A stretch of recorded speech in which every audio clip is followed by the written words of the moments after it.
When my son got married, I kept quiet about the $5 million my late husband left behind. It was the wisest decision I ever made, because just a few days later, his new wife showed up at my door with a lawyer. I was still standing beside my husband's casket, Augusto's casket, when I realized my life had just split into two halves, before and after. It wasn't just the pain of losing the man who had been by my side for 42 years of marriage. It was the sharp, physical sense that something much larger was collapsing, something I couldn't yet name. The funeral was crowded with people I knew and faces I didn't. There were employees, partners, and neighbors, those who had worked at the gas stations Augusto owned across Texas. Among them stood my son, Thomas, in an ill-fitting black suit, eyes red and swollen. Beside him was her Isabella, straight, shiny hair, thin, high heels, light but calculated makeup. She held Thomas's hand with a kind of firmness that made me uncomfortable. It wasn't affection, it was possession. They had only known each other for 8 months. I knew almost nothing about her. As people passed the casket one by one, murmuring hollow condolences, I noticed Isabella never once looked at my husband or at me. Her gaze moved around the room, over the expensive wreaths, the business cards attached, the way the funeral staff moved like she was already calculating something. When the crowd began drifting toward the other room for coffee, I felt a gentle hand on my shoulder. It was Richard Foster, Augusto's private attorney for over 30 years. His hair was gray now, gold-rimmed glasses perched on a serious face. "Mrs. Mary, I need a word with you." We walked to a quiet corner, away from the curious stares. He handed me a thick envelope sealed with red wax. My name, Mary, was written in my husband's strong handwriting. "He asked me to give this to you personally," Richard said. "He told me it was important, and that you'd understand why." My heart began to race. I took the envelope, feeling its weight, not just paper, but secrets, responsibility. "What is it?" I asked. Richard lowered his voice. "It's the full will, and a personal letter he wrote 3 months before he passed. He knew his time was short and asked me to protect you." I went home in a daze, a kind of shock no painkiller could soothe. Thomas offered to stay the night, but I refused. The look in Isabella's eyes when I said no, it was probing, measuring. I needed to be alone. I locked the door and turned on the light in Augusto's study, the air still smelling faintly of leather and old tobacco. I opened the envelope. The letter was on top, and the first few lines made me collapse into his chair. "Mary, my love, if you're reading this, it means I didn't have the courage to say it while I was alive. I've left you an estate I quietly built over many years, $5 million in real estate, business holdings, and investments. But more important than the money, I leave you a warning. Be careful. Not everyone around you loves you for who you are. Some have already sensed the wealth and will try to take it from you. Trust Richard, and trust your instincts. You are stronger than you think." My hands trembled so badly I had to set the letter down. $5 million. I had always known Augusto did well, but that number was beyond anything I imagined. I read through the will again and again. 12 gas stations, several old land purchases, real estate investments, and a farm in Oklahoma, all under the name of a company I had never even heard of. Every line listed me as the sole heir. Thomas's name was also there, but one clause made my blood run cold. If my son marries within 2 years of my passing to someone with financial motives, he will receive only 8% of the total estate upon reaching 40 years of age. The remainder shall remain under the lifelong management of my wife, Mary, who will determine distribution based on his maturity and integrity. Augusto had known. Somehow, he had known. I sat in his old leather chair, holding the bronze box engraved with grape leaves, the one that held our wedding photo inside. Me in a simple white dress, him with his tie slightly crooked, smiling softly. I cried until there were no tears left and decided I would keep this secret to myself. There was something in Isabella's look at the funeral and in her subtle questions about Augusto's businesses that told me she knew more than she was letting on. 3 days after the funeral, Thomas called. His voice was strange, detached. "Mom, Isabella was wondering if you plan to sell the house. She works at a bank. She could help you get a loan for a smaller place." A chill ran down my spine. "Why would she ask that, Thomas?" "Mom, she's just worried about you. The house is too big for you alone." No, that wasn't concern. It was calculation. And I knew the fight had just begun. 3 months after the funeral, Thomas announced he was getting married. I should have seen it coming. But mothers always think they know their children, that love can pierce through deception. I was wrong. One evening, Thomas showed up unannounced with Isabella beside him. I was making coffee, something I still did every day, even though no one was left to share it with. "Mom, sit down. I need to tell you something." His tone was unnervingly formal. "We've decided to get married," Isabella said, adjusting her work dress, smiling politely. "Married? You two haven't even known each other a year," I said. 9 months, she corrected, her voice smooth as silk. "When you meet the right person, why wait?" I looked at my son, searching for the boy who used to be afraid of the dark, the one who cried in my arms when our dog died. All I saw was a distant man. "Mom, I'm 35, not a kid." His voice was cold. Isabella placed her hand on his. "Mrs. Mary, I understand your concern, but after what happened with Mr. Augusto, we want to cherish the time we have." She had just used my husband's death to justify a rushed marriage. I asked when the wedding would be. "Next month," she answered immediately. "A small ceremony, just family and close friends." I nodded, forcing composure. I offered to pay for the wedding, but she smiled and declined, saying everything was already arranged. Then she began asking too much. "Did Mr. Augusto have life insurance, Mrs. Mary? What about the gas stations?" I felt a shiver run through me but kept my tone calm. "He left me this house and some savings, that's all." I saw disappointment flicker in her eyes. From then on, Isabella was constantly around. Sometimes she brought wedding magazines, sometimes she came to measure the living room for guests, or borrowed Thomas's old photo albums. But what she was really doing was snooping, studying every object, every drawer. "Mrs. Mary, has the inheritance paperwork been filed yet?" "Not yet. Those things take time." "You should hurry, or it might cause trouble." "I work at a bank, I know how these things go." "I have my own lawyer, Augusto's lawyer," I said. Her smile froze. The wedding happened 3 weeks later. A small church ceremony, a simple reception at a hall. Isabella looked beautiful, undeniably, but it was a cold beauty.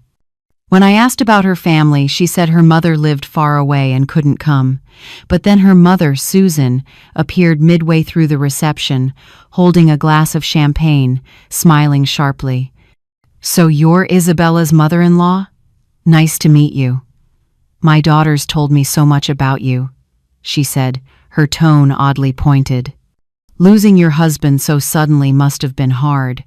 Now that Thomas is married, I suppose you're planning to live alone in that big house, right?" I smiled faintly. No, I'm not planning to go anywhere, she chuckled. Well, life is unpredictable. Sometimes selling, downsizing, living simpler, it's not such a bad thing. Her words cut like a knife. That was the moment I knew my husband's warning had come true. She leaned closer, voice low but clear. Especially when inheritance is involved, these things can get messy, you know. Better to handle it early. The ground seemed to vanish beneath me. They knew. I didn't know how or when, but they knew. I looked across the room where Thomas was laughing at something a friend said, but the smile never reached his eyes. Isabella clung to his arm, and her mother stood beside me, as if she could smell blood in the air. That night, back in my empty house, I held Augusto's bronze box to my chest and whispered to his photo, "You were right. You were right about everything." And that same night, I decided if they wanted to play, I would learn the rules. But I would. Play to win, because they had no idea who they were dealing with. Still, I had no idea how far they were willing to go. A few days later, I learned just how ruthless Isabella could be. On Monday morning, I was sitting in Augusto's office, polishing the bronze box with a soft cloth. It was the only thing that calmed me. Its weight in my hands, the way the light hit the metal, and the photo inside it made me feel he was still there, reminding me to be strong. The house was silent in that suffocating way of someone not yet used to living alone. I had just poured myself coffee when the doorbell rang. I wasn't expecting anyone. When I looked through the peephole, my stomach twisted. Isabella, and she wasn't alone. Next to her stood a man in a gray suit holding a briefcase, his posture stiff and professional. I opened the door slowly. "Hello, Mrs. Mary," Isabella said, smiling that smile. "Sorry for coming unannounced, but this is important. This is Mr. David Collins, my attorney." My heart raced, but I kept my expression calm. "What is this about?" The man stepped forward, shaking my hand cold, calculated. "Mrs. Mary, I'm an estate lawyer. Mrs. Isabella hired me to address matters regarding Mr. Augusto's assets." "Matters? Assets?" I repeated, each word like a blade hanging in the air. "I don't understand what matters." Isabella walked straight into the house without being invited, the lawyer following. My hands trembled as I shut the door. "Shall we sit and talk?" she said, already seated on the sofa, crossing her legs, dabbing her mouth with a napkin as if she were performing. The lawyer opened his briefcase, pulling out a stack of papers stamped and official, the smell of old ink filling the air. "Mrs. Mary," he said, "I'm here to deliver the formal notice regarding the division of the late Mr. Augusto's estate." The words "division of the estate" hit like an explosion in the quiet room. "My husband's been gone less than 4 months. The process hasn't even started," I said. "That's exactly why we're here," Isabella replied smoothly. "Mrs. Mary, we understand you're grieving and not thinking about paperwork, so I came to help. Thomas has the legal right to half his father's assets, that's the law." "Does he know you're here?" I asked. Isabella glanced at the lawyer. He cleared his throat. "Yes, Thomas is aware and has authorized us to proceed. My son, my only child, had sent a lawyer to his mother's house 1 week after his wedding." "Proceed with what?" I asked, my voice cracking. The man began to read, monotone and detached. "Under state law, the legal heir has the right to request disclosure of all assets, including properties, bank accounts, investments, and shares belonging to Mr. Augusto. You have 15 business days to provide full documentation. Failure to comply will result in legal action." 15 days? repeated. And if I refuse? Isabella sighed, as if speaking to a child. Mrs. Mary, this isn't about refusing or agreeing, it's the law. Thomas has rights. And you? She smirked. You're older now. You don't need to hold on to so much. A smaller home, a simpler life, it might do you good. I couldn't believe her audacity. I won't hand over anything until I speak to my lawyer. Of course, Mr. Collins said, placing the papers on the table. This is the official notice. You have 15 business days. Otherwise, we'll have to take the matter to court. Court, a polite way of saying they would drag me there. Isabella stood, smoothing her dress, picking up her purse. She ran her fingers along the old wooden cabinet one Augusto had brought home from an auction 20 years ago. Lovely antique, she said. Must be worth quite a bit. Anyway, all of this will need to be appraised too. She was appraising my entire life with her eyes. When they left, my legs gave out.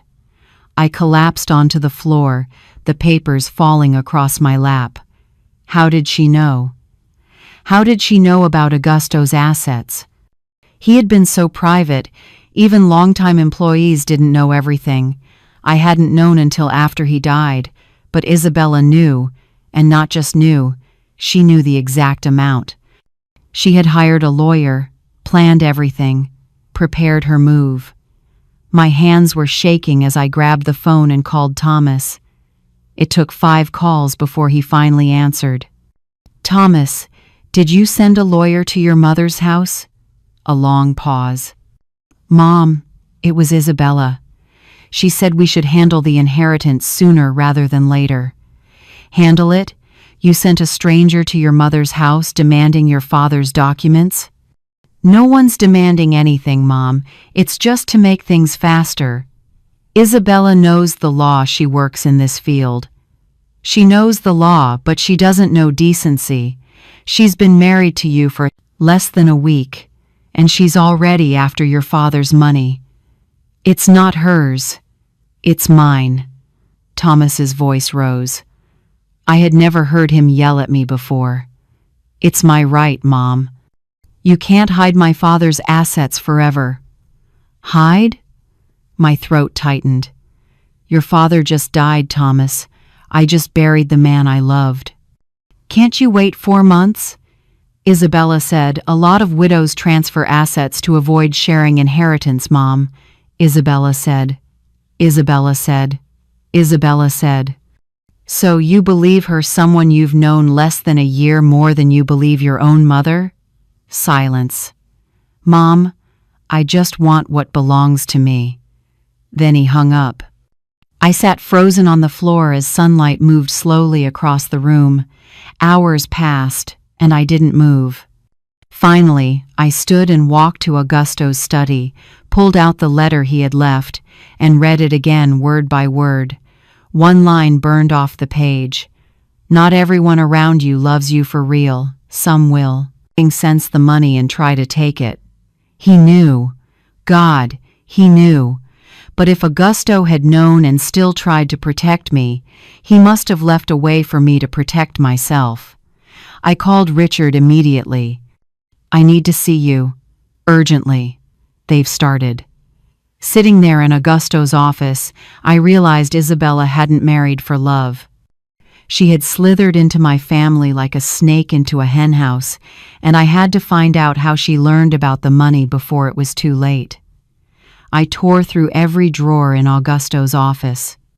When Richard arrived that evening, he brought a file thicker than any I had seen. We sat in the kitchen, away from the windows, and I told him everything: the visit, the threatening letter, the way Isabella looked around my home as if it already belonged to her. She knows, Mary, Richard said. I don't know how, but she knows. But Augusto was so private. Private, yes, but not invisible. He opened the file. Augusto owned 12 gas stations, all legally registered, Anyone with access to the bank's internal system could see the accounts if they worked in the right department. I froze. Isabella works at a bank, I whispered. In the department that handles high-value estates. Richard nodded. Then she could access the financial records of any client, and Augusto had an account there. You mean she spied on my husband? I mean she exploited her access. The puzzle pieces snapped into place, the casual questions, her sudden interest in Thomas, the rushed wedding. None of it was coincidence. She didn't love my son. She loved the $5 million he would inherit. But she met Thomas before Augusto died. How could she know he was dying? Augusto had been sick for 2 years, Mary.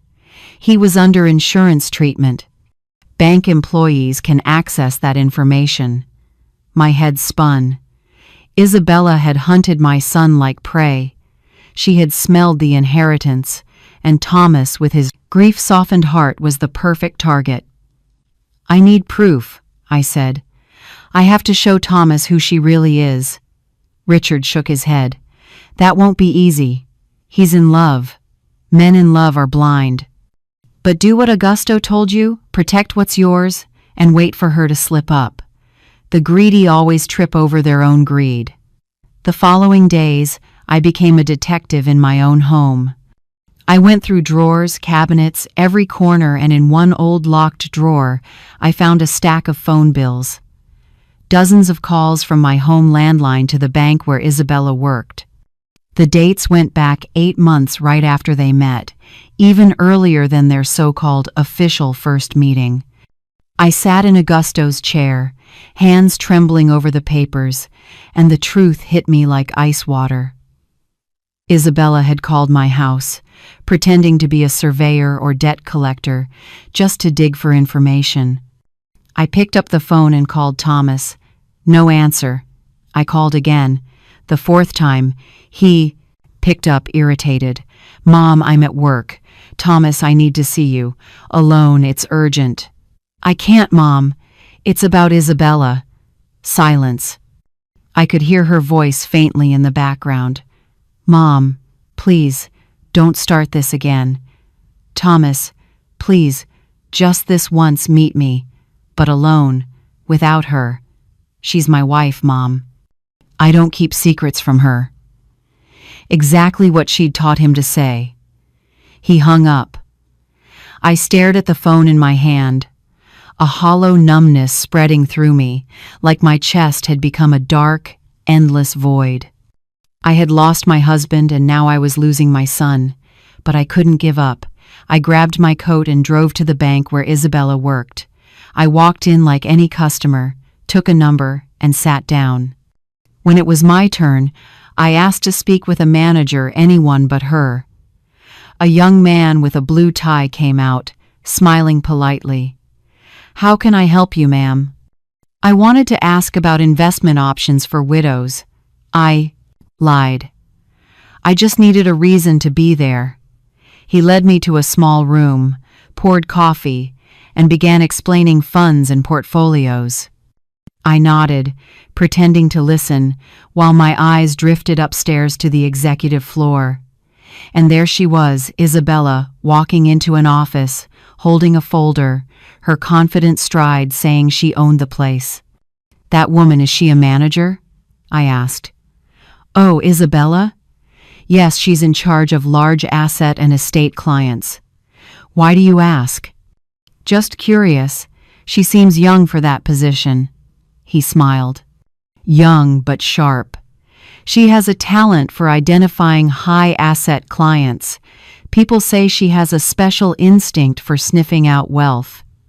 A special instinct. I left the bank with my heart pounding. Dewey. I didn't have hard proof yet, but I knew Isabella had used her job to investigate Augusto's finances and was now using Thomas to steal what wasn't hers. When I got home, the front door was slightly open. My blood ran cold. I was certain I had locked it. I pushed it open. Everything looked normal, no mess, no break-in. But the air smelled faintly of expensive perfume, a soft floral scent, Isabella's scent. I ran to Augusto's office. The drawer where I'd kept the phone bills was wide open. They were gone. She had been in my house, touched my things, taken my evidence. I sank to the floor, clutching the bronze box to my chest. For the first time since Augusto died, I felt real fear. It wasn't just greed anymore, it was threat. Isabella was always one step ahead. If I didn't act fast, I'd lose everything. But she had no idea I had already started my own plan.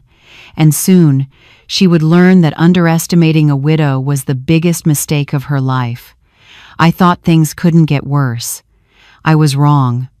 Friday morning, the phone rang. A sweet, almost friendly voice. "Hello, Mrs. Mary. How are you?" It was Isabella. I gripped the phone tightly. "What do you want?" "Oh, don't sound so tense. I wanted to invite you to lunch tomorrow. Family only. Nothing formal." "Family?" I repeated. In her mouth, the word sounded like honey laced with poison. "Thomas wants you to come. And there are a few inheritance details we can discuss. It's always better to resolve things within the family, right?" I knew it was a trap. But refusing would only give her an excuse to say I was being difficult. "What time?" "Noon." "Let me give you the address." It was a 3-bedroom apartment in a new luxury complex. I wondered how a newly married bank employee could afford that. The next morning, I dressed carefully. I wore the navy blue suit Augusto once called elegant, pinned up my hair neatly, and put on the pearl earrings he'd given me for our 30th anniversary. Before leaving, I touched the bronze box and whispered to his picture, "Give me strength." The building was immaculate, tight security, manicured gardens, polished elevators. The kind of place Augusto and I once dreamed of but never bought. He preferred investing in business, while I invested in family. I rang the bell at apartment 1504. Isabella opened the door, smiling brightly. "Mrs. Mary, right on time. Come in." The apartment was perfect, modern decor, glossy floors, heavy drapes, abstract paintings, and the faint smell of food cooked or made to smell that way. In the living room, Thomas sat looking weary. Susan, Isabella's mother, sat upright on the sofa like a queen. Beside her was a woman in her 40s with short hair, a black blazer, and a leather folder. My heart sank. "Mrs. Mary, this is my cousin Veronica. She's a family lawyer," Isabella said. I sat where she pointed, strategically positioned so the light hit straight into my eyes. She served lasagna, rice, and salad arranged like a magazine spread. Thomas stayed quiet, barely touching his plate. Then Susan spoke first. "Isabella tells me you still haven't filed the inheritance paperwork." It wasn't a question, it was an accusation. "My lawyer is handling it." "Oh, Mr. Richard, right?" Isabella glanced at her cousin. "He's a bit old-fashioned. Works the slow way. He was my husband's personal lawyer for over 30 years. I trust him." Susan smirked. "Trust is fine, but the law is the law, Mrs. Mary. Thomas has a right to his share. You can't keep everything just because you want control." I clenched my fists. "I'm not keeping anything. Everything will be handled properly." "Properly but delayed," Veronica cut in, her tone cold as steel. "Under our state's rules in cases like this, the estate is typically divided between the widow and the son. The longer you delay, the messier it gets." I looked at Thomas, the boy I had carried, raised, taught, and now a man letting strangers corner his mother. "Do you agree with this?" Do you agree to sit here and let them gang up on me?" He lifted his head, eyes red and tired. "Mom, I just want my share." "Your share?" My voice broke. "Do you really think I'm hiding something from you?" Isabella placed her hand on his. "Mrs. Mary, everyone knows Mr. Augusto left more than you've said. The gas stations, the properties, the investments, they're all on record. We just want to follow the law." "You say we?" I stared straight at her. "Or do you mean you, Isabella?" The air thickened. Susan leaned forward, voice sharp. "Mrs. Mary, I say this as a mother. You've lived your life. You had your husband, your child, his money. Now it's Thomas's turn. He deserves his own life. You're clinging to that money like a queen on her throne. That's selfish." Each word cut like glass. "Selfish," I snapped, "is marrying for money." Isabella's face went pale. Veronica frowned, and Susan shot to her feet. "What did you just say?" You heard me," I said, staring right at Isabella. I went after my son, because you knew about the inheritance. You used your job at the bank to dig into his finances, and now you're pretending this is a family discussion." Thomas slammed his hand on the table. "Enough, Mom. Isabella loves me." "She loves you?" I let out a bitter laugh. "You've known her less than a year.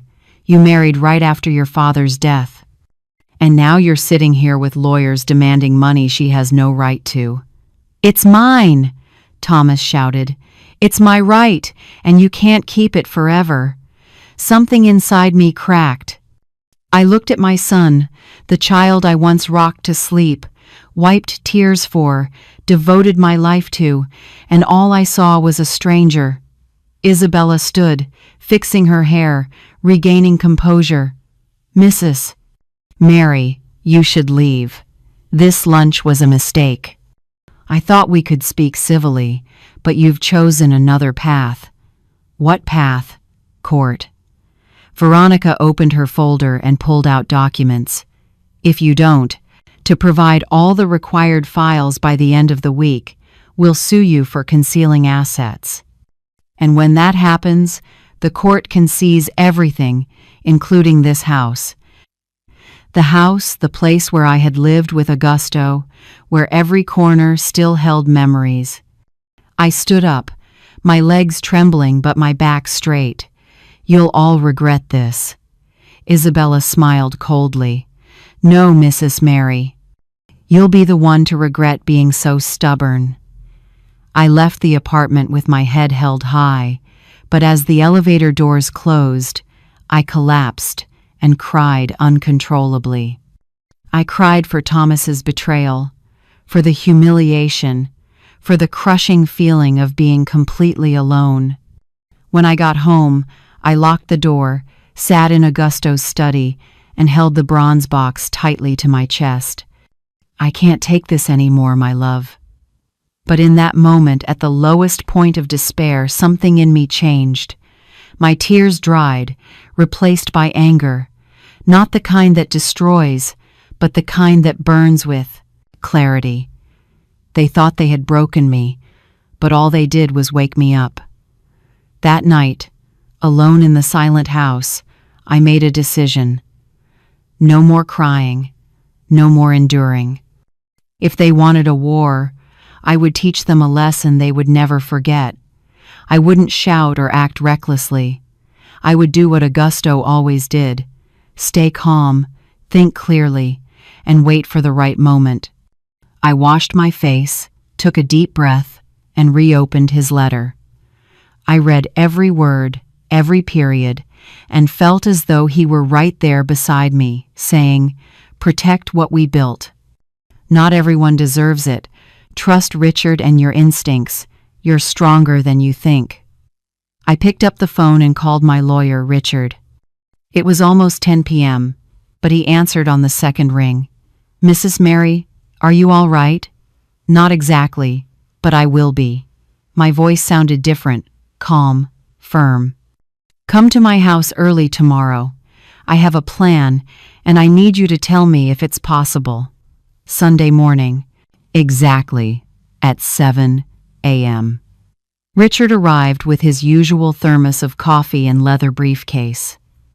We sat in the kitchen, the place where every major decision of my life had been made. And this would be another one. "Tell me what happened," he said. I told him everything: the lunch, the insults, the threats, the way they surrounded me made me feel like prey. When I finished, Richard took off his glasses and rubbed his face heavily. "Mrs. Mary, I'll be honest. They can really sue you. If they do, it will be long, exhausting, and expensive. I know." He opened his briefcase and pulled out Augusto's will. "But there's something they don't know, something he prepared for exactly this situation." My heart pounded. "What is it?"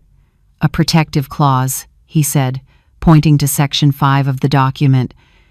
Augusto anticipated that someone might approach Thomas for his money, especially after he passed, when the boy would be vulnerable. So he added a condition. Richard turned the document toward me, pointing at the key passage. I read it once, twice, 3 times. "It's exactly what Augusto wrote," Richard said. "Your husband legally protected you and limited Thomas's share if money ever came before integrity." A chill ran down my spine. Augusto had known. He understood better than anyone. "He was a smart man," Richard said softly, "and he loved you enough not to leave you unprotected." He closed the briefcase. "But there's one problem. We need to prove Isabella married for money. Suspicion isn't enough. We need evidence." "What kind of evidence?" "Documents, recordings, witnesses, anything that proves she knew about the assets before meeting Thomas. That it was a plan, not love." I closed my eyes and inhaled deeply. I used to have phone records showing she called my house before meeting Thomas, but she broke in and took them. "We can request copies." "Those records are stored for R." Richard paused, his eyes lighting up slightly. I opened a drawer and took out my phone. Before that lunch yesterday, I installed a recording app. Every threat, every word of pressure, it's all here.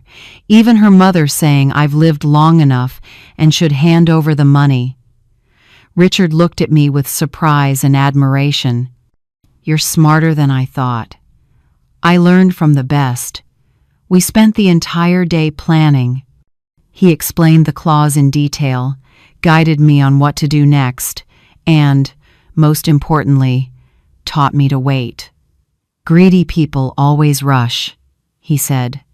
"She'll make a mistake, and when she does, we'll be ready." The next morning, I called Isabella. I faked a weak, tired tone. "Isabella, it's Mrs. Mary." Her voice came sharp, full of smug confidence. "Have you thought about what we discussed?" "I have. You're right. I'm old. I'm tired, and I don't want to fight with my son anymore." Every word hurt, but I kept going.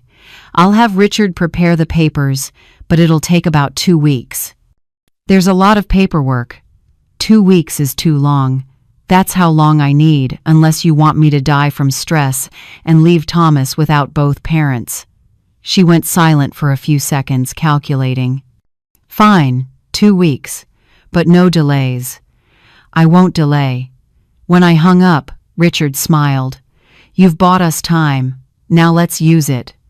In the following days, I turned my house into a fortress. I installed tiny cameras in the living room, hallway, and entryway, hidden as smoke detectors. If Isabella came back, I'd have proof. I changed all passwords, locked my documents in a new safe, and began doing something I had never done before: investigating. I went to the county records office and looked up ownership of Isabella's apartment. It had been purchased 4 months earlier, paid in cash around $890,000. 4 months ago, Augusto was still alive. How could a bank employee afford nearly $1 million?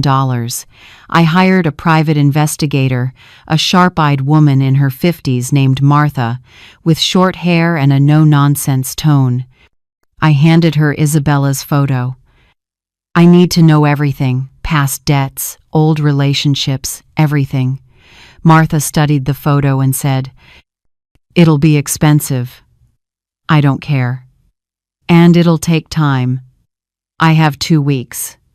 She gave a small smile. "You remind me of my mother, quiet, but unstoppable once she made up her mind. Leave it to me." While Martha worked, I did my part. I went back to the bank where Isabella worked, saying I wanted to invest part of my inheritance. Not a complete lie. I asked to speak with someone else, anyone but her. The same young man from before Rodrigo, blue tie, friendly smile came out. "Back again, ma'am? Thinking of investing for real this time?" "I'm considering it, but I wanted to ask something." I lowered my brained voice. "That manager Isabella, is she trustworthy?" Rodrigo hesitated. "Trustworthy? Well, she's efficient." "How efficient?" He glanced around, then leaned closer. "Between us, she's worked at 3 different banks over 5 years, all in the same department, and she always leaves right after a few high-value clients finish big transactions." "Transactions?" "Usually inheritance or estate transfers. Some say she uses insider information, but no one's ever proven it." I left the bank with my heart pounding. I was right. Isabella was a professional predator, and my son was just her next victim. When I got home, there was a message from Martha. "I've got something. Come see me now." What Martha discovered changed everything. I arrived at her office that gray Tuesday afternoon. The room was small, papers stacked everywhere, 2 hard chairs. Martha was typing when she turned the screen toward me. "Sit down, Mary. You'll need to stay. Calm." On the screen were dozens of photos: Isabella dining in fancy restaurants with different men, Isabella entering a notary office, Isabella appearing at a funeral. "What is this?" Martha lit a cigarette, ignoring the no smoking sign in front of her. "Isabella Clark, 28, business major, worked at 4 banks in 6 years, always in the high asset department." She clicked to another tab.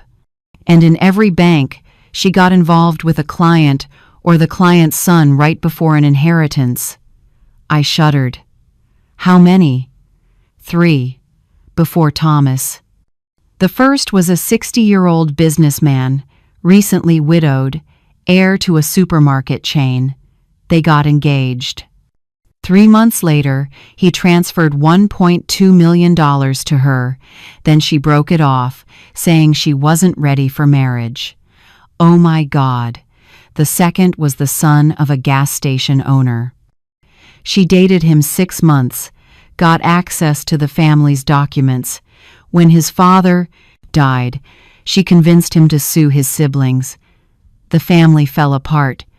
She walked away with $400,000 labeled as a consulting fee. And the third? They married. The marriage lasted a few months. Once the inheritance was settled, he received $3 million. She divorced him and took half. $1.5 million, clean. I stared at the photos, the beautiful, cold, calculating face, and realized my son was just her next target. Is there more? Martha opened a folder and spread documents across the desk. Her apartment was paid for with money from that divorce, but it's under her mother's name, Susan, to avoid detection if she marries again. She handed me a printed screenshot of a WhatsApp message. "I got this from a private source. Read it." I read. Found a guy who's an only child. His father's dying. Assets over 5 million. Best catch so far. Gotta be careful. He's naive, fragile because his dad's sick. Easy one, Thomas. She was talking about my son, calling him naive. Easy. My throat closed up. Mrs. Mary, are you okay? Want some water? Martha asked. I didn't answer. I just stared at that last sentence, easy one. Martha put a hand on my shoulder. I know it's hard to accept, but now you have real proof. We can use it. I gathered the documents, thanked her, paid in full, and even added a bonus, then drove home in a daze. When I arrived, a familiar car was parked outside Thomas's. My heart pounded. Maybe he finally understood. But when I entered the house, I realized he hadn't come alone. Sitting in my living room was Isabella's lawyer, David Collins. Thomas stood beside him, not with her, but with a stiff, cold expression. Thomas, what's going on? I asked. He stood up, his suit perfectly pressed, his tone firm. Mom, I tried to handle this peacefully. You wouldn't cooperate, so now we have to do it another way. David opened his briefcase and laid documents on the table. Mrs. Mary, this is an official court summons. Your son has filed for an emergency inheritance proceeding, accusing you of hiding assets and obstructing a legal heir. Those words struck like thunder. I looked at Thomas, barely breathing. What are you doing? You're suing your own mother? I had no choice. You're hiding everything that belonged to Dad, and I just want my share. I'm not hiding anything, Thomas. I'm protecting you. Protecting me from what? He gave a cold laugh. Are you jealous of Isabella? You can't stand that I have a wife and a life of my own, so you're punishing me? It felt like a punch to the chest. How dare you say that to me? David stood, adjusting his jacket. Mrs. Mary, the first hearing will be in 15 days. You should hire a good lawyer, David said coolly. Because what we have against you is solid. Then they walked out. Thomas didn't even look back. I stood frozen in the middle of the room, the paper trembling in my hand, feeling the world collapse around me for the second time.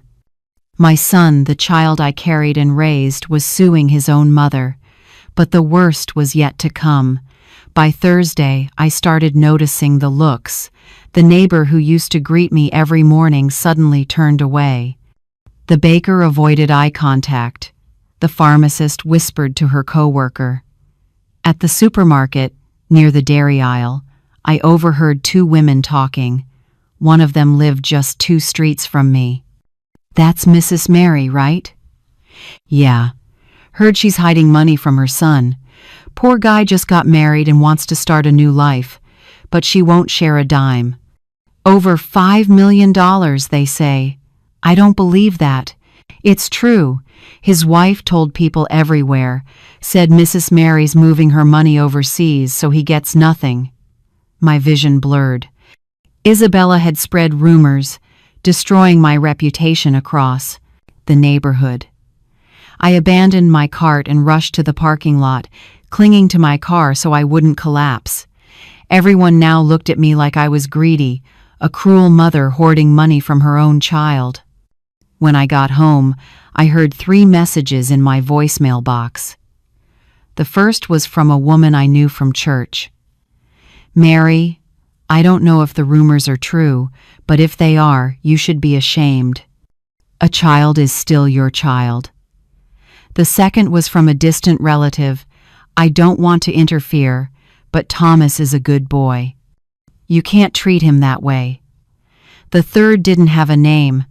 Selfish old woman, keeping money that isn't yours. God is watching you. I collapsed onto the kitchen floor, wrapping my arms around my knees. For the first time in this entire battle, I wanted to give up, to disappear. because now it wasn't just Isabella or Thomas, it felt like the whole world had turned against me. I took the bronze box and opened it. Inside was Augusto's photo.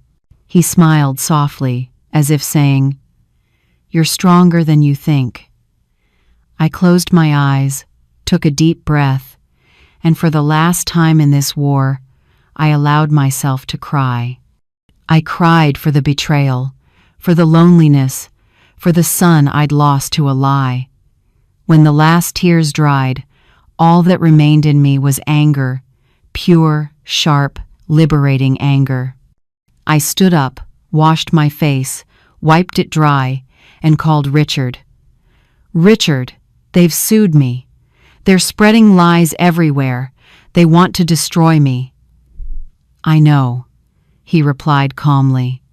"I received the summons. So tell me, can we win?"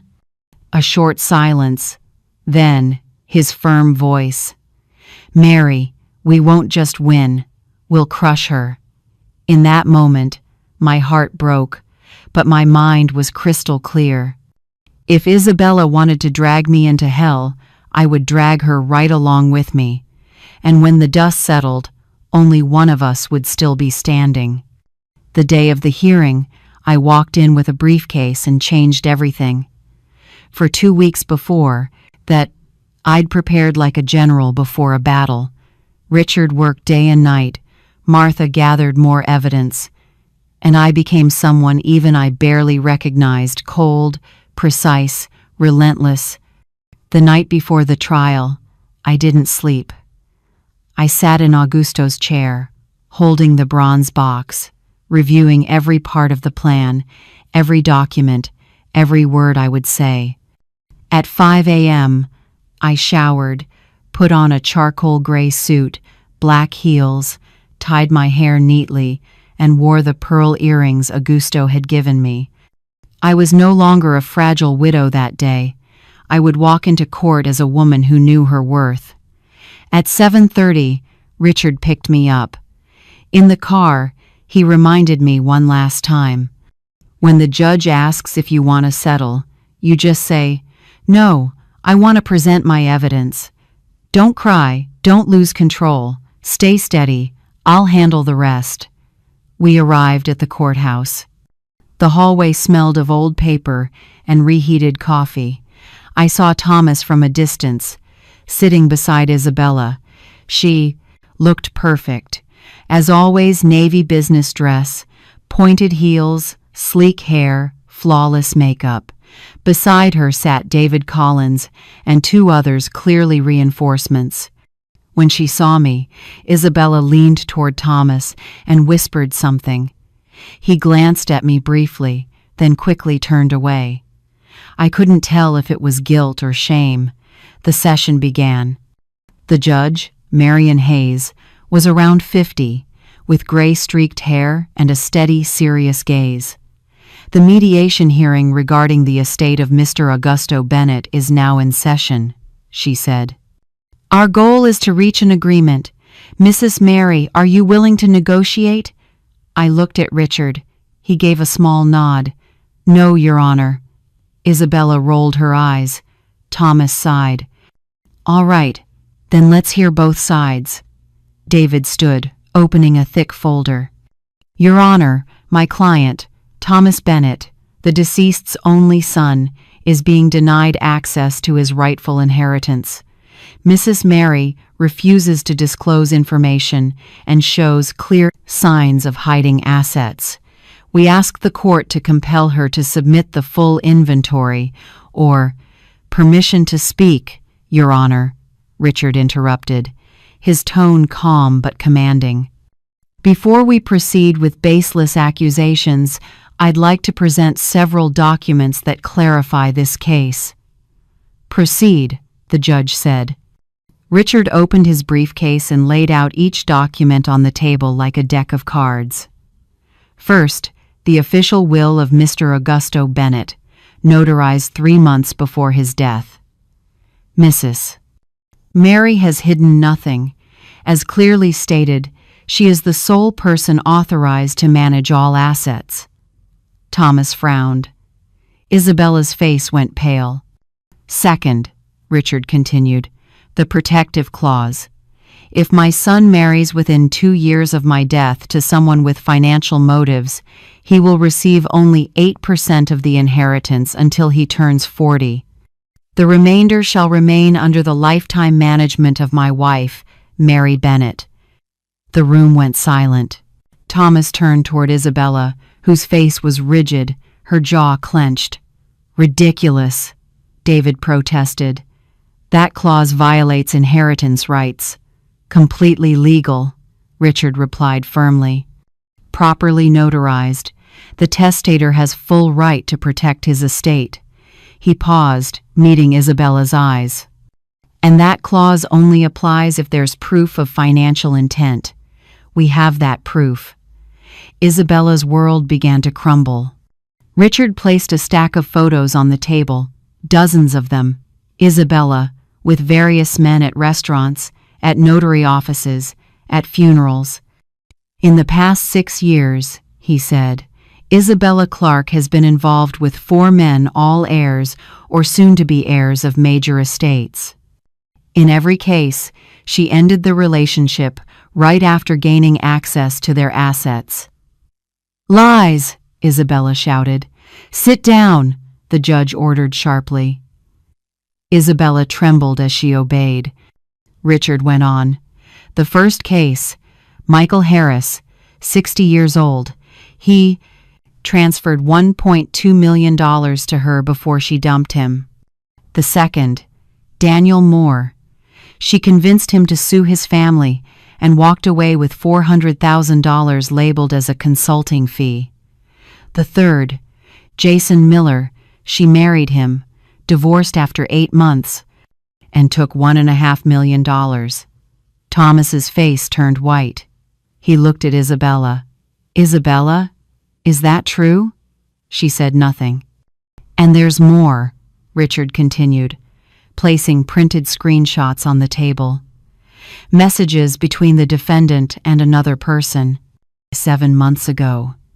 He read aloud a message where Isabella described Thomas as an easy target, an only child with a dying father, and more than $5 million at stake. Thomas squeezed his eyes shut, then jumped to his feet. Enough. He turned to Isabella. You used me? It's not what you think. Don't touch me. He shoved her hand away so hard she nearly fell. You lied about everything. You destroyed my relationship with my mother for money. He turned to me, eyes full of remorse. Mom, God, what have I done? I wanted to go to him, but Richard placed a hand on mine. Not yet, he whispered. The judge struck her gavel. Any further evidence? Yes, Your Honor, Richard said, pulling out a phone. An audio recording from a meeting at Miss Isabella's home 2 weeks ago, where she and her family threatened Mrs. Mary to hand over the assets. The recording filled the room. Susan's voice, Isabella's mother. You've lived long enough, lady. It's time for Thomas to get his share. Keeping everything is selfish. Then Isabella's voice followed. When I get that money, I'll leave this guy and move to Europe. The room fell into dead silence. Thomas buried his head in his hands. Isabella sat frozen, pale as a ghost. These recordings could be edited, David began. They've been verified and notarized. Richard cut in. Completely legal and admissible. The judge gathered the documents, set them down, and struck the gavel again. It is clear that Miss Isabella Clark acted with deceit, manipulation, and clear financial intent. The protective clause in Mr. Augusto Bennett's will is valid. Thomas Bennett shall receive only 8% of the inheritance until he reaches 40. The remainder shall remain under the lifetime management of Mrs. Mary Bennett. Case closed. Isabella jumped up, her eyes blazing. You set me up. This is a conspiracy. I rose, meeting her gaze. I didn't set you up, Isabella. I just let you show who you really are." She lunged forward, but David caught her. "Let's go." They stumbled out, Isabella shouting while he tried to pull her away. Only Richard, Thomas, and I remained. Thomas sat with his head in his hands, sobbing. "Mom, please forgive me. I'm sorry." Looking at my broken son, I knew justice had been served. But forgiveness was something only I could decide to give. When I saw Isabella's face that day, I knew every tear I had shed was worth it. But when I looked at my son, his face shattered, sitting still on that cold courtroom chair, my heart ached in a way no betrayal ever had. Richard gently placed a hand on my shoulder. "You two should talk privately. I'll wait outside." He closed the door softly behind him. It was just Thomas and me, mother and son, separated by a table that suddenly felt like a canyon. He didn't dare look at me, just wiped his tears with the back of his hand, the same way he did as a little boy whenever he fell off his bike. The sight pierced my heart. I moved to sit beside him, not across beside him, where mothers belong, Thomas. He lifted his head, eyes red, filled with remorse. "Mom, I'm sorry. I don't even know where to start." "Then don't start with an apology. Tell me this. When did you stop believing me?" He swallowed, hard, his voice breaking. "She was convincing, Mom. She made me believe you were hiding things, that you wanted everything for yourself. And I believed her. I believed her more than the woman who raised me alone after Dad died, the woman who never denied me anything. Why? Because it was easier," he said bitterly. "Easier than admitting I was a fool, easier than facing that I'd been manipulated, that I chose someone I barely knew over the person who's always been there for me." We sat in silence. Footsteps and doors echoed faintly from the hallway outside. I said quietly, "Your father knew, Thomas." He looked up. "Knew what?" "He knew this could happen. Because he was smart. Because he knew you. And because he knew that after he was gone, you'd be vulnerable, easy to influence. People like Isabella can smell weakness the way sharks smell blood." Thomas lowered his gaze.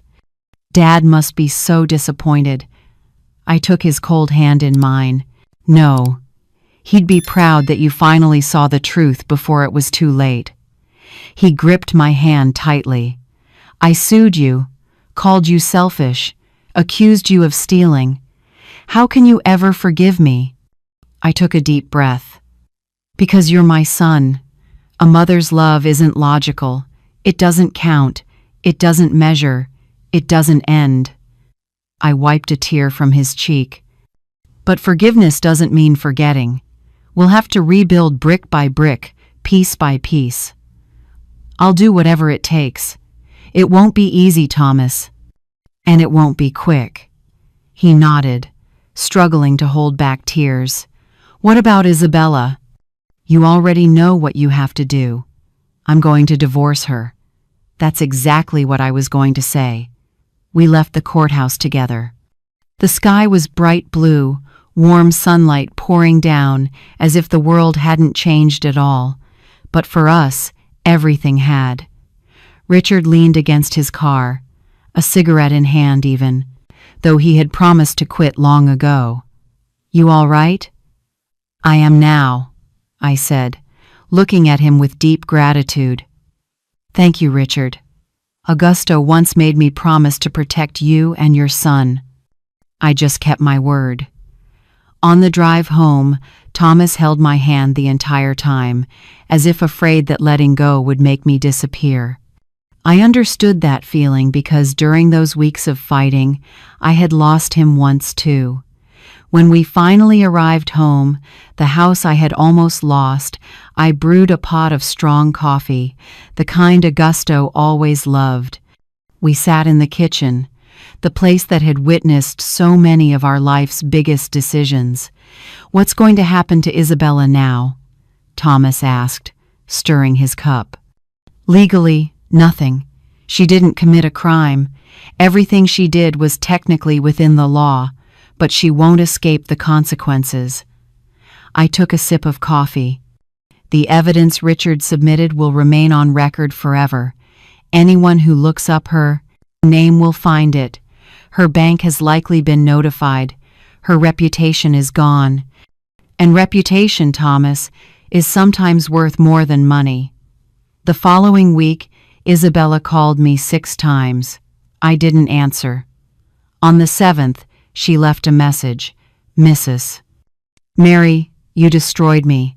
I lost my job, my friends, everything. Are you happy now? I deleted it without listening to the rest. 2 weeks later, the divorce papers arrived.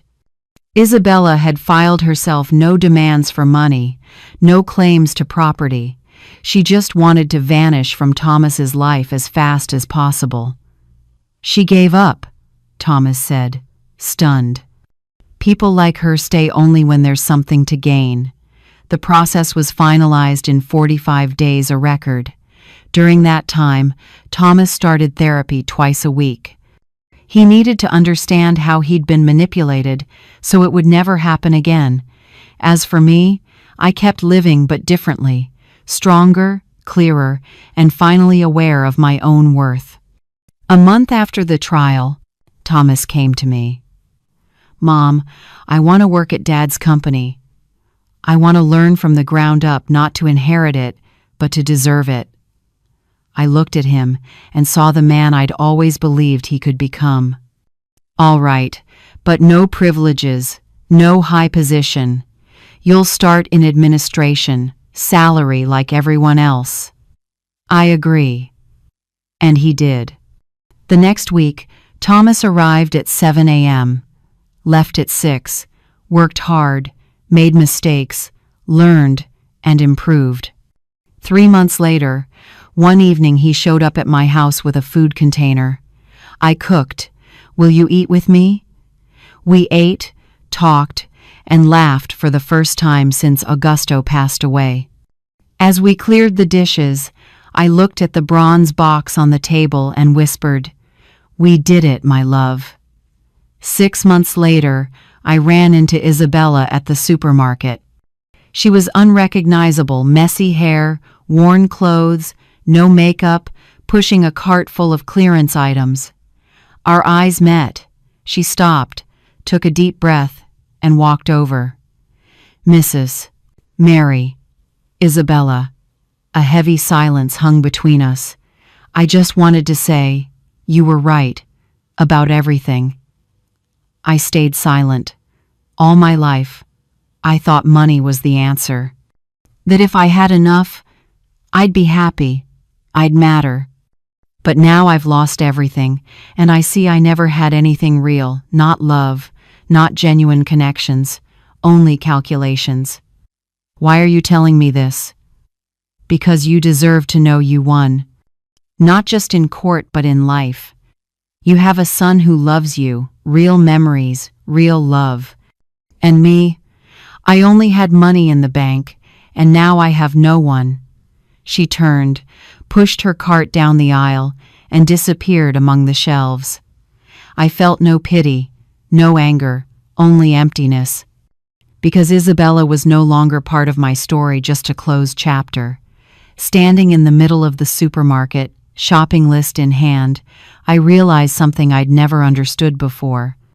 The greatest revenge isn't destroying someone, it's living so well that they recognize what they've lost. Isabella lost everything, but I got my son back, and that was worth more than all the money in the world. Half a year later, I understood that justice isn't about retaliation, it's about protection. When spring came, I decided to do something I had been planning for months. On a Saturday morning, I got up early, dressed simply, and went to Augusto's old office. The bronze box was still on the wooden desk where he used to work. I picked it up, felt its familiar warmth, opened it, and looked at the photo of us young and full of hope. "Today I'll do what you wanted," I whispered. Thomas came into the kitchen not long after, hair messy, still in his pajamas. "Good morning, Mom." "Good morning, son. I have something to do today. Will you come with me?" "Where to?" "You'll see." We drove about 40 minutes to the area where Augusto once owned 2 gas stations, but I didn't stop there. Instead, I parked in front of a large empty lot with a faded "For Sale" sign. Thomas frowned. "Why did you bring me here?" "Let me tell you a story." I leaned against the hood of the car, gazing over the wide stretch of land. "Before he died, your father told me that his biggest regret wasn't not making more money, it was not helping more people. He said we spend our lives accumulating wealth, hoarding money, and forget that we can't take any of it with us. What remains are the lives we've touched." Thomas listened intently. I took a deep breath. "I'm going to buy this land and build the Augusto Bennett Widow Support Center." Thomas's eyes widened. "A center, Mom?" "Yes," I said, "a place where widows can receive free legal aid, protection from family manipulation, and guidance on inheritance and property rights. Everything I once needed but that so few women ever get." He stayed quiet for a moment, then said softly, "Mom, that'll cost a lot of money." I said, meeting his eyes, "and I want to use that very money for this." I took another breath, my voice steady. "You know, I've been through the hell of being a widow turned into a target. I was lucky to have Richard, to have resources and protection, but how many women out there have no one? How many lose everything simply because they don't know how to protect themselves?" Thomas rubbed his face, then suddenly laughed, not mockingly, but with relief and pride. "You're incredible, you know that?" "Experience did that," I replied. "When will you start?" "As soon as the paperwork is done, probably in about 3 months." He looked out over the land, imagining what it could become. "Can I help?" "Yes, but not with money, with effort. I want you to manage the administrative department for the first 6 months. Volunteer work, no pay." "I agree." We hugged for real, the first genuine embrace since Isabella entered our lives. The following months were a whirlwind of effort. I bought the land, hired architects, and planned every detail. The center would have counseling rooms, a legal library, a conference hall, and a shared space for support groups. A safe place, a true haven. Thomas poured his heart into it, working harder than ever. He made spreadsheets, managed files, coordinated contractors, and came home every night to have dinner with me, updating me on progress. Today I signed contracts with 3 lawyers who'll provide free consultations twice a week. Today I secured donated furniture from an office that shut down. Today a woman called asking when the center will open. She lost her husband last month, and her in-laws are forcing her to sell her house. Each story reaffirmed that this place needed to exist. 7 months after the trial, the Augusto Bennett Widow Support Center officially opened. The ceremony was simple, just me, Thomas, Richard, a few staff members, and 3 women who were our first beneficiaries. No fancy party, no long speeches, just a bronze plaque engraved with the words, "In memory of Augusto Bennett, a man who built wealth but left a legacy." As evening fell and everyone had gone home, I stayed alone in the main hall. I placed the bronze box on the reception counter. It would stay there forever, reminding everyone that this place was born out of love, protection, and hard-learned lessons. "You'd be proud of us," I whispered. The pain of the past had turned into purpose. Thomas appeared at the doorway, leaning against the wooden frame. "Thinking about Dad? When am I not?" "One." He came and sat beside me. Mom, I want to thank you. For what? For not giving up on me. You fought not just for the money, but for me, for the person I could become. He squeezed my hand. Isabella broke me, but you helped me stand again. No, son, you rebuilt yourself. I just held your hand while you learned to walk again. We sat in silence, looking around the space that had been born from my darkest days and was now a symbol of hope. A year later, the center had helped 143 women. Some managed to keep their homes, some discovered they were entitled to inheritances they never knew existed, and many simply found a place where they could cry without judgment and learn how to be strong again. One afternoon, a woman around 70 walked in. Her hair was silver, her hands trembling, her eyes lost. Thomas greeted her personally. Later he told me, "Mom, her story is just like yours once was. Her husband passed away, her son married quickly, and now the daughter-in-law is forcing her to sign over everything." My heart clenched. What did you do? I followed protocol. Told her to bring the documents, then we'll have Richard review the will. I also enrolled her in next week's support group. I looked at my son, filled with pride. You've learned well. I learned from you. 2 years later, on a cold morning in early July, I woke up with a strange feeling. Not joy, peace. The kind that comes when you know you've done everything you could with what life gave you.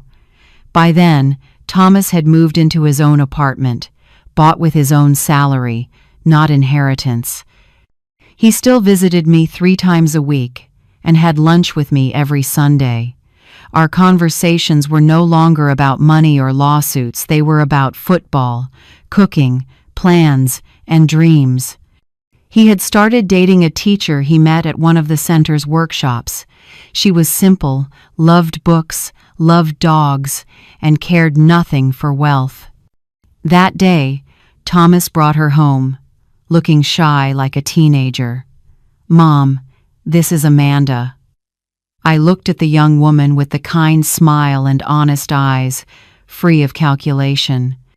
"It's lovely to meet you, Amanda." "Same here, Mrs. Mary.